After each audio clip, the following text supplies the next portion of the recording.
오늘 본문 1절 이렇게 시작하고 있습니다. 예수께서 가버나움을 떠나사 유대 지경과 요단강 건너편으로 가시니, 예수님의 지금 길이 아래로 내려가고 있는 모습을 보게 됩니다. 요단강 건너편, 동편을 이야기하고 있습니다. 이 가나안 땅은 서쪽이죠. 요단강을 건넜다, 이것은 동편을 의미하는데, 요한복음 1장 28절에 요단강 동편에 대해서 이야기하고 있는데요. 요한복음 1장 28절입니다. 이 일은 요한이 침례 베풀었던 곳 요단강 건너편 베다니에서 일어난 일이라. 그러니까 요단강 건너편에서 어떠한 일이 있었는지 오늘 성경에서 이야기하고 있는데, 세례 요한이 침례를 주었던 곳, 세례를 주었던 곳이 이곳이다. 지금 이곳에서 어떠한 사건이 일어났다라고 이야기하고 있습니다. 2절 한번 보시겠습니다. 바리새인들이 예수께 나와 그를 시험하여 묻되 사람이 아내를 버리는 것이 옳으니까. 지금 바리새인들이 예수님을 찾아왔는데 무엇을 하기 위해 찾아왔어요? 시험하기 위해서, 넘어뜨리기 위해서 찾아왔다. 그러면서 사람이 아내를 버리는 것, 이혼하는 것이 옳은 일입니까? 라고 지금 시험하고 있다라는 것입니다. 제가 요단강 동편에 누가 활동하고 있었다고 말씀드렸냐면 세례 요한이 활동하고 있었어요. 이 세례 요한이 세례를 주다가 그 마지막에 어떻게 됐는지 잘 알고 계실 거라고 믿습니다. 그렇죠? 참수당했죠. 머리가 잘려서 죽게 됩니다. 근데 이 세례 요한이 왜 참수당했냐? 이 세례 요한이 그 당시에 이 요단 동편을 담당하고 있던 사람이 안디바입니다.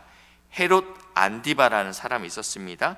근데 이 안디바의 동생이 빌립인데, 빌립의 처를 자신의 아내로 삼습니다. 그러니까 이 헤로디아는 자신의 남편을 버리고 자신의 남편의 오빠 되는 이 안디바와 결혼하게 된다라는 것입니다. 이 일에 대한 부당함을 세례 요한이 지적했죠. 이 결혼이 부정하고 악하다라고 지적하자 이를 옥에 가두게 되죠. 그러고 나서 이 헤롯의 잔치가 있는 날, 안디바의 잔치가 있는 날, 샬롬에 이 헤로디아와 그 빌립 사이에서 난 딸이 공연을 하게 됩니다. 이 공연이 굉장히 흡족했죠. 의붓아버지가 됐지만 큰아버지기도 하면서 흡족했죠. 그래서 너가 원하는 건 나라의 반이라도 주겠다라고 이야기하니까 이때 이 샬로메가 이렇게 얘기합니다. 세례 요한의 목을 담아서 주십시오. 그러니까 지금 이 안디바는 누가 다스리고 있었다고요? 이 요단강 동편은 안디바가 다스리고 있었습니다.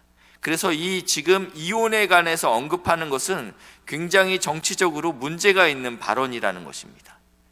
어떤 느낌인지 아셨겠죠? 지금 이 안디바가 다스리고 있는 이 지역에 왔을 때 이 바리새인들이 예수님을 어떻게 넘어뜨리기 위해서 너도 세례 요한처럼 이곳에서 죽여야겠다라는 마음이 있었다라는 것입니다. 오래전에 한 목사님께서 동국대학교 불교대학원 최고 과정 가운데 강사로 초청받았습니다. 강사로 초청받아서 특강을 했습니다. 질의응답 시간이었는데 한 불교의 체교 지도자가 이렇게 그 목사님한테 질문했습니다. 예수 외에 구원이 없다는 기독교의 주장에 대한 견해에 대한 목사님의 생각을 묻겠습니다 라고 이야기했어요. 굉장히 곤란한 질문이에요. 근데 오늘 지금 이 바리새인들이 예수께 했던 질문이 이런 느낌이라는 것이에요. 적진 한가운데 들어갔을 때 가장 곤란한 질문을 했다라는 것입니다. 정치적으로 곤란한 질문을 했죠.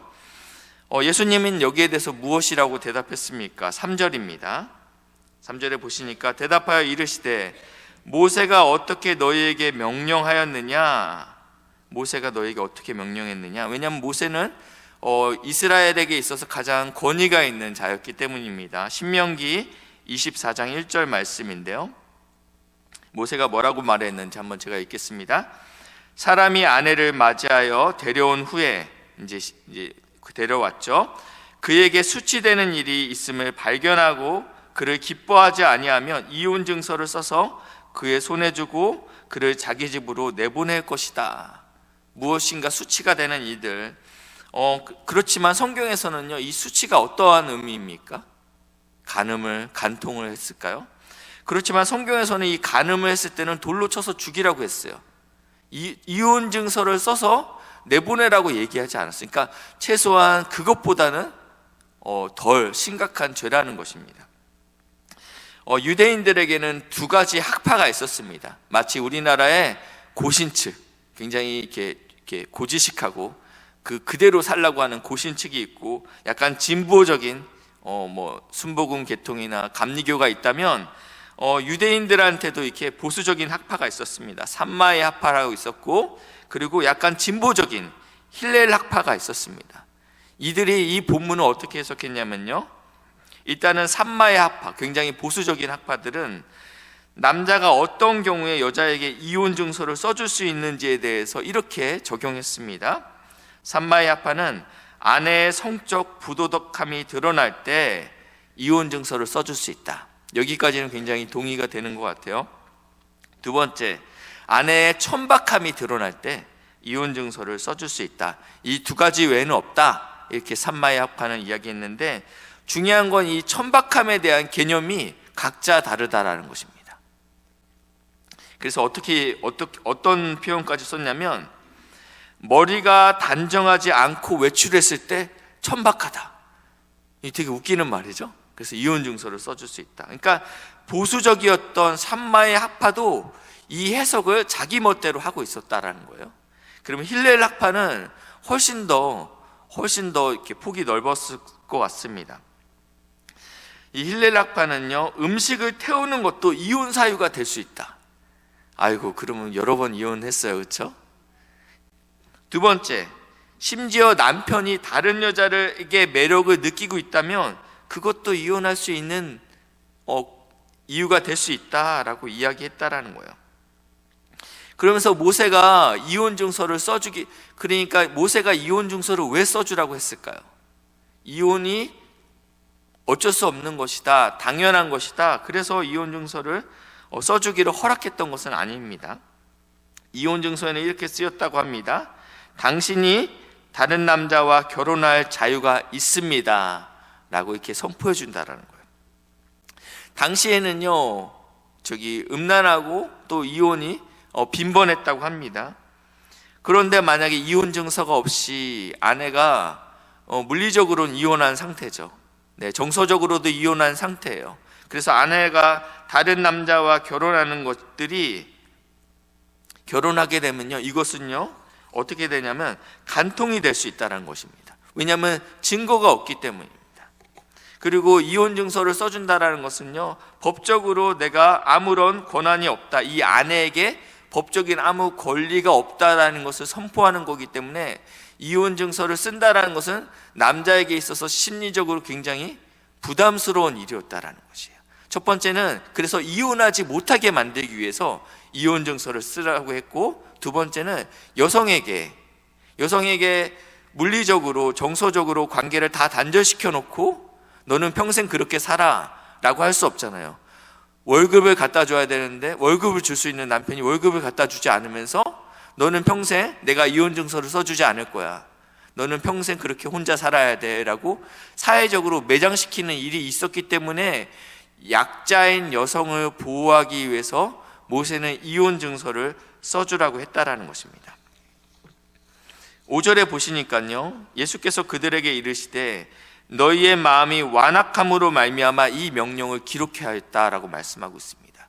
하나님의 원뜻은 이혼을 해도 된다라는 의미가 아니고 인간의 완악함 때문에 이혼 증서, 왜냐하면 사회적 약자인 여성들을 보호하기 위해서 이혼 증서를 써달라라고 이야기했다라는 것입니다. 율법은 좋은 것입니다. 율법은 좋은 것인데 문제는 이것을 해석하고 적용하는 사람들이 완악하다라는 것입니다.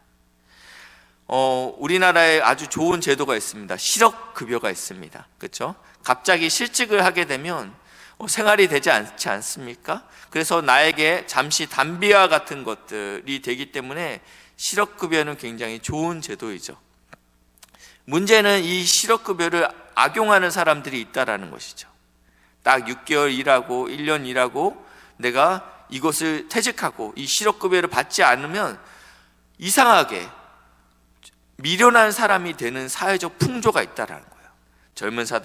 젊은 사람들도 그렇고 나이가 드신 분들도 계시고.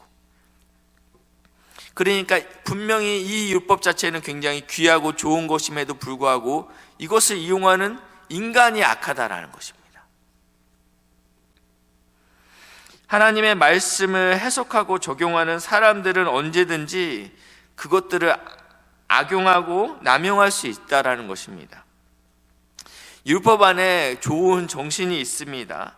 근데 그것을 문자적으로 적용해서 이것을 준수를 강조하는 바리새인들은 하나님의 말씀을 이런 식으로 악용해서 당시 사회적 약자인 여성들에게 씻을 수 없는 상처를 줬어요. 이혼 증서를 허락했다고 남발하는 거예요. 이혼 증서를. 그래서 당시에는 어떤 일이 있었냐면 종이가 귀했던 시기이기 때문에 나뭇잎에다가 그냥 막 써서 이렇게 준다라는 거예요. 근데 이 나뭇잎이 마르면 어떻게 되겠어요? 없어지는 거예요. 그럼 이 여성은 어디 가서 자신이 자유가 있다, 이제는 결혼할 자유가 있다라고 증거를 내밀 수 있는 상황이 아니라는 것입니다. 우리가 하나님께서 우리에게 말씀을 주신 목적은요, 성도의 상처를 치유하고 치료하고 그리고 온전한 그리스도인으로 만들기 위해서 우리에게 주셨다라는 것을 믿으시길 바랍니다. 6절과 9절 한번 보시겠습니다. 모세는 그렇게 근거를 주셨다고 얘기하고 있는데 6절과 9절은 창조 때부터 사람을 남자와 여자로 지으셨다 그러면서 그 뒤에 우리가 결혼식에나 볼 때 많이 볼 수 있는 말씀들이 쭉 써 있습니다. 6절과 9절에. 이 말씀의 배경은요, 창세기 말씀입니다. 창세기 1장 27절과 안 찾으셔도 됩니다. 2장 14절 15절 말씀이 지금 이 6절부터 9절 말씀을 예수님께서 그대로 인용하셨어요. 유대인들은 이 토라를 인용할 때 무엇이 더 권위 있느냐를 어떤 기준으로 삼냐면 더 오래전에 기록되었으면 더 권위가 있다고 생각해요. 그러니까 신명기 말씀, 모세가 한 얘기보다 지금 누가 얘기했어요? 이 말씀은요, 하나님이 창조 때 직접 말씀하신 거예요. 그러니까 신명기보다 무엇이 더 먼저 쓰였어요? 창세기가 더 먼저 쓰였죠. 그것도 창세기 1장 2장에 있는 말씀을 근거로 지금 가져왔어요. 그러니까 권위가 어디에가 더 있느냐? 하나님 말씀.